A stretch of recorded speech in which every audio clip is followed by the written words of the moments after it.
బతుకమ్మ ఉయ్యాలో బంగారు బతుకమ్మ ఉయ్యాలో బతుకమ్మ బతుకమ్మ ఉయ్యాలో బంగారు బతుకమ్మ ఉయ్యాలో ఆనాటి కాలాన ఉయ్యాలో ధర్మాంగుడను రాజు ఉయ్యాలో ఆ రాజు భార్యయు ఉయ్యాలో అతి సత్యవతి అన్రు ఉయ్యాలో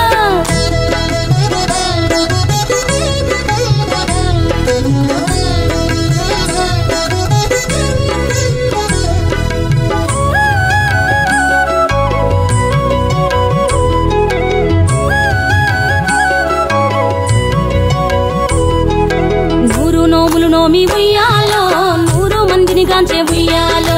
వారు శూరులయ్యి ఉయ్యాలో వైరుల చేహతమైది ఉయ్యాలో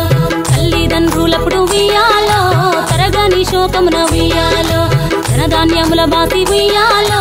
దాయాదులను బాసి ఉయ్యాలో వనితతో ఆరాజు ఉయ్యాలో వనమందు నివసించే ఉయ్యాలో కలికి లక్ష్మిని గూర్చి ఉయ్యాలో ఘనత పొంగునరింప